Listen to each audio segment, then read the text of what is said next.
दोस्तों आज मैं आईबीएस के सिम्टम्स, कॉज और ट्रीटमेंट के बारे में बात करूंगा। कई बार लोग बोलते हैं फ़ोन करके कि मैं मुझे कैसे पता चलेगा कि आईबीएस ही है या कुछ और है। ठीक है, तो उसी के बारे में आज बात करूंगा और आईबीएस होने का जो मेन कारण है वो भी बात करूंगा। और ट्रीटमेंट, इसमें जो सही ट्रीटमेंट है जिससे आपका आईबीएस ठीक हो सकता है, क्योंकि आप कई जगह परेशान हो जाते हैं, कई सालों साल भटकते रहते हैं, दवाई खाते हैं, चूरन खाते हैं, सब कुछ टेस्ट करवाते हैं, कुछ भी आपको हासिल नहीं होता है। तो आपको जो सही ट्रीटमेंट है वो क्या है, सभी चीज़ों के बारे में आज मैं बात करने वाला हूं। तो सबसे पहले बात करेंगे कि आईबीएस के लक्षण क्या है। ठीक, उसके बारे में बात करेंगे कि ये किस वजह से होता है। तो इसके जो लक्षण होते हैं कि स्टार्ट में जब क्या होगा, जब भी आपको आईबीएस की शुरुआत होगी, आपको पता तो चलेगा नहीं, लेकिन आपको एसिडिटी की शुरुआत होगी। ठीक, एसिडिटी के बाद में आपको थोड़ा सा ब्लोटिंग होगा, पेट फूलने जैसा होने लग जाएगा। ठीक है, दिमाग जो है धीरे धीरे पेट में लगना शुरू हो जाता है और आपको घबराहट, बेचैनी, इस तरह के लक्षण आने लगते हैं। दूसरा, जब ये थोड़ा और पुराना हो जाता है तब आपको कॉन्स्टिपेशन जैसा, यानी कि पेट आपका साफ होना बंद हो जाता है। एक बार में पेट साफ नहीं होगा, दिन में आपको 2-3 बार भी जाना पड़ेगा, या ऐसा हो जाएगा कि आपको 2 दिन तक टॉयलेट ही ना जाना पड़े, ऐसा भी कंडीशन आता है। ठीक है, उसके बाद जैसे और पुराना हो जाता है फिर ये अनपचा टॉयलेट, आपको यूडीएफ आने लगता है, यानी लैट्रिन आपका लगेगा कि बिना पचे ही बाहर निकल रहा है। फिर धीरे धीरे उसमें चिकनाहट आने लगेगी, उसमें म्यूकस यानी आव आने लगेगा। तो ये जो लक्षण है ये सभी आईबीएस के लक्षण हैं। अगर आपको इस तरह के लक्षण दिखाई दे रहे हैं तो आपको किंतु परंतु पूछने की ज़रूरत नहीं है कि कौन सी बीमारी है, आप समझ जाना कि आपको आईबीएस ही है। ठीक है, और भी बहुत सारे इस लक्षण होते हैं आईबीएस में, ठीक है, जो कि हमने पुराने वीडियोस बताए हुए हैं, और जो पेशेंट के फीडबैक हैं उसमें भी आपको बहुत ही तरह तरह के सिम्टम्स, लक्षण आपको जानने को मिलते हैं। वो वीडियो आप देखेंगे फीडबैक वाले तो आपको पता चल जाएगा। दूसरा बात करते हैं कि आईबीएस होने का जो रीज़न है, जो कारण है वो क्या है। सबसे महत्वपूर्ण यही है। ठीक है, इसका जो सबसे पहला हमने कारण पता किया है, हमें जो लगता है ज़्यादा पेशेंट के ऊपर रिसर्च करके, जानकर, उनकी हिस्ट्री लेकर, कि उनकी जो है नाभि खिसकी रहती है, यानी नेवल डिस्प्लेसमेंट की वजह से आईबीएस की प्रॉब्लम हो रही है। दूसरा, कई सालों तक आप हॉस्टल में रह रहे हैं या बाहर का ही खाना खाते हैं, आप घर का खाना बना हुआ खाते नहीं हैं और ज़्यादा खा लेते हैं तो भी आपको आईबीएस होता है, लेकिन ये बहुत कम लोगों को होता है।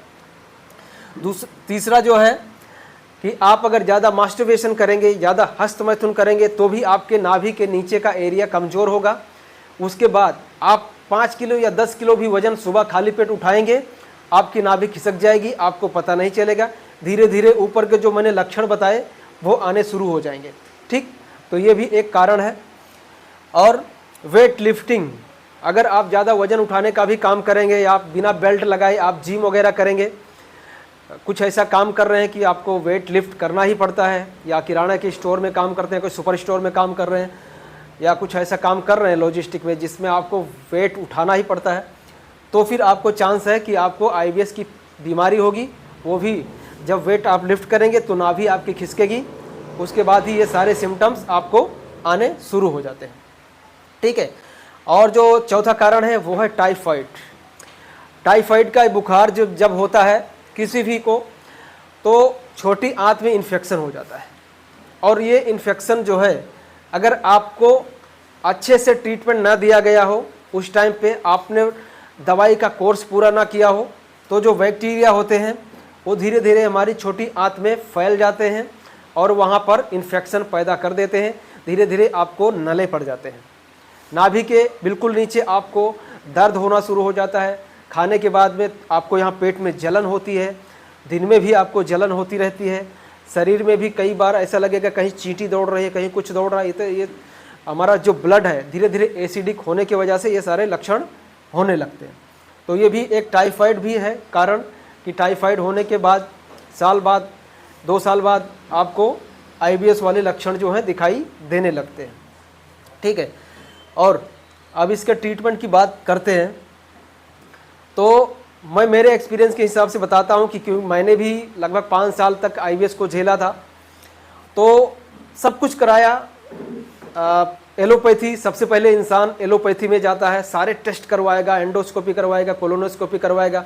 तो ज़्यादा से ज़्यादा अगर थोड़ा क्रोनिक हो गया, आपने डाइट पे ध्यान नहीं दिया तो आपको गैस्ट्राइटिस आ सकता है, उससे ज़्यादा कुछ नहीं आता। और अगर ज़्यादा पुराना हो गया, आपने डाइट पे ध्यान नहीं दिया, आपको IBS-D हो गया, यानी दिन में आपको 7-8 बार जाना पड़ रहा है, आपके कोलोन में भी सूजन हो सकता है, यानी बड़ी आंत में जब आपको सूजन हो जाएगा, वहाँ पे अल्सर हो जाएंगे, तब आपको कोलाइटिस, अल्सरेटिव कोलाइटिस, इस तरह के प्रॉब्लम्स आने लगते हैं।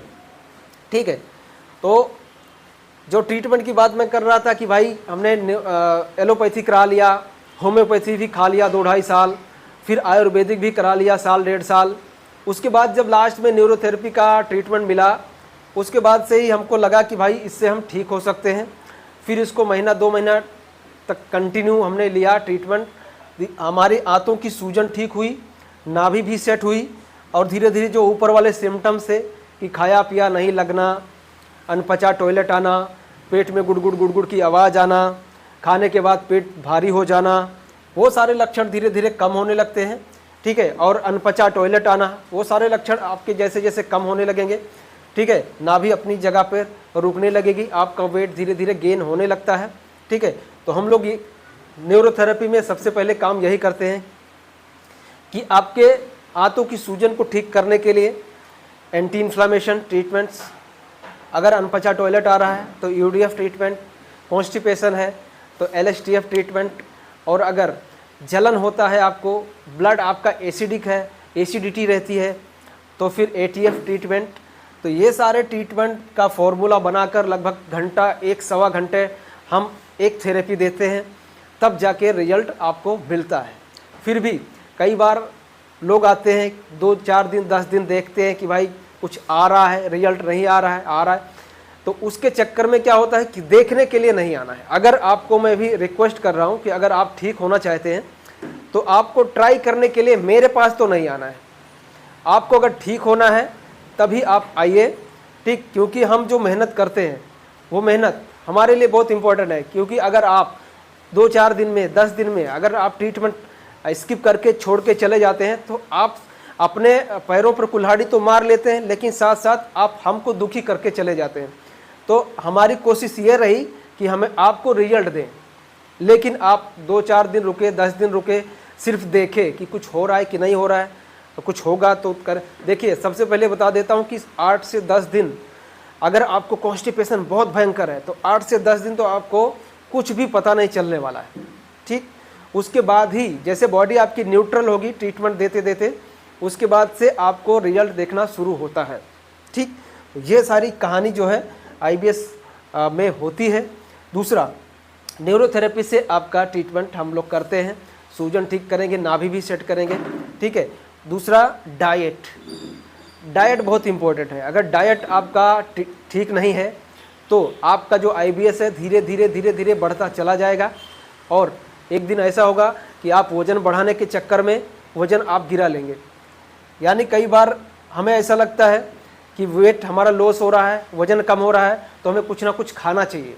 मम्मी हमारी बना के दे देगी, या कुछ भाई हमारा खिला देगा, या कोई भी आपको खिला देगा कि भाई कुछ खाएगा तो ही शरीर को लगेगा। फिर उस टाइम पे क्या होगा कि आपको आंतों में ज़्यादा इरिटेशन फील होने लगेगा। जैसे आप बाहर का कुछ भी खाएंगे, अगर हैवी खाएंगे तो डेफिनेटली वो एक फैटी चीज़ होगा, उसमें फ़ैट ज़्यादा होगा, ऑयली होगा, या फिर एसिडिक होगा। अब ज़्यादा एसिडिक खा लेंगे, ज़्यादा ऑयली खा लेंगे, तो समझ लीजिए कि अभी आपके आंतों की सूजन ठीक हुई नहीं, पेट में आपके हाइड्रोक्लोरिक एसिड पूरी तरह बढ़ा नहीं, पैनक्रियाज और लीवर, गॉल ब्लैडर ये अच्छे से फंक्शन में आए नहीं। तो जब तक ये ऑर्गन्स आपके फंक्शन में नहीं आएंगे तब तक आप कुछ भी बाहर का खाएंगे, आपको ब्लोटिंग हो जाएगा, कॉन्स्टिपेशन हो जाएगा, इरिटेशन हो जाएगा, घबराहट, बेचैनी आपका बढ़ जाएगा। तो उस चीज़ का आपको ध्यान रखना है। इसीलिए डाइट बहुत इंपॉर्टेंट है अगर IBS आपको ठीक करना है तो। उसके बाद में योगा और मेडिटेशन, ये भी बहुत इम्पोर्टेंट है, क्योंकि योगा करने से हमारे जो पूरी बॉडी है उसमें ऑक्सीजन बहुत बढ़ता है। ठीक, ऑक्सीजन ज़्यादा बढ़ेगा तो आपके अंदर एनर्जी लेवल जो है हमेशा बना रहता है। एनर्जी लेवल बना रहेगा। तो ट्रीटमेंट हम लोग दिन में 2 बार देते हैं। अब 2 बार ट्रीटमेंट देने का मतलब सवा घंटा सुबह, सवा घंटा शाम को। कई बार ऐसा होता है कि भाई 3-4 दिन ट्रीटमेंट लिया, तो जिनकी बॉडी ज़्यादा कमज़ोर है तो उनको 2 टाइम ट्रीटमेंट से थोड़ी प्रॉब्लम्स आने लगती है, लगेगा कमजोरी हो गया। लेकिन जैसे हम उनको यूडीएफ एचसीएल्स के ट्रीटमेंट देने लगते हैं, विटामिन का फॉर्मूला उसमें डाल देते हैं, तो उनका जो कमजोरी है वो निकल जाता है। लेकिन 2 टाइम ट्रीटमेंट देने से बेनिफिट भी होता है। लेकिन जिनकी बॉडी ज़्यादा कमज़ोर है, एक ही टाइम लेते हैं, हम भी उनको रेकमेंड करते हैं कि एक टाइम ट्रीटमेंट लो, बेस्ट रहेगा। और योगा के साथ में मेडिटेशन बहुत ज़रूरी है, क्योंकि कई साल से आप परेशान हो, आपको लग रहा है कि ये बीमारी ठीक नहीं होगी, क्योंकि आपको डॉक्टर ने भी बोल दिया कि भैया ये मैनेज करने वाली बीमारी है, आप इसको मैनेज करके रखोगे तो ही ये ज़िंदगी भर आप जी सकते हो, नहीं तो इसका कोई इलाज है नहीं। तो मैं आपको गारंटी के साथ बोलता हूँ कि 100% इसका इलाज है, आप 100% ठीक हो सकते हो, सब कुछ खाओगे, ठीक है। मैं मेरे सेल्फ एक्सपीरियंस से बात कर रहा हूँ। लेकिन यह है कि आपको एफर्ट बहुत लगाना है इस बीमारी को ठीक करने के लिए। आप समझ लेना, ये मेरी अपनी खुद की लड़ाई है। आप किसी भी दूसरे पे ब्लेम नहीं कर पाओगे कि ये बीमारी मुझे क्यों है या किस वजह से आई है। इसका जो भी कारण है वो हम खुद ही है कि ये बीमारी हमारे जीवन में आया है। हमने कुछ ना कुछ ऐसा कुछ काम किया होगा जो पास्ट लाइफ में हो सकता है, या हमने हमारे जीवन में कुछ ऐसी गलतियाँ की हैं जिसकी वजह से ये बीमारी हुई है। तो उसे हमें एज इट इज़ एक्सेप्ट करना है और ट्रीटमेंट कराना है, उसके पीछे लग जाना है, ठीक है। योगा करना, मेडिटेशन करना, ट्रीटमेंट करना है, 100% आपका आईबीएस ठीक हो सकता है। लेकिन कंफर्ट जोन से बाहर निकलना पड़ेगा। कई बार आज भी मेरे पास कॉल इस तरह से आते हैं कि आपके पास कोई दवाई है क्या, आपके पास कोई डाइट या कुछ है क्या जिससे मैं घर बैठे ठीक हो जाऊं। तो मैं आपको बता दे रहा हूं कि ये बीमारी जो है घर बैठे आपकी कभी ठीक नहीं हो सकती, ठीक है। आपको कंफर्ट जोन से बाहर निकलना पड़ेगा, घर से बाहर निकलना पड़ेगा। आप जॉब कर रहे हैं या बिजनेस कर रहे हैं या कुछ भी कर रहे हैं, आप आईटी प्रोफेशनल हैं या कुछ भी हैं, तो आपको समय निकालना ही पड़ेगा, ठीक है। समय निकालेंगे तो ही रास्ता मिलेगा। और दूसरी बात, हम लोग मेहनत बहुत करते हैं। अब सुबह में योगा करवाना, 2 बार ट्रीटमेंट देना। अब मैं ये भी बता देता हूँ कि हम जो सवा घंटे ट्रीटमेंट देते हैं, इस देश के अंदर आपको कहीं भी सवा घंटे का ट्रीटमेंट नहीं मिल रहा होगा, ठीक है। क्योंकि हमारी कोशिश रहती है कि आपको रिजल्ट देना है, ठीक। अब ठीक है, तो उसी बेस पे योगा कराना, 2 बार ट्रीटमेंट देना, डाइट का हम लोग जिस तरह जो भी आपको पच जाता है उसी तरह का फूड आपको हम यहाँ पर देते हैं। सुबह में ब्रेकफास्ट देते हैं, नाश्ता देते हैं। नाश्ते में भी हम लोग थोड़ी सब्जियाँ ऐड करते हैं। भाई आपको ज़्यादा ब्लोटिंग ना होना चाहिए, थोड़ा प्रोटीन मिलना चाहिए शरीर को, फाइबर मिलना चाहिए, पेट भी साफ़ होना चाहिए। तो वो सारी चीज़ों का हम लोग ध्यान रखते हैं। आप लोग आके ट्रीटमेंट करवाइए, 100% आईबीएस ठीक होता है, ठीक है दोस्तों।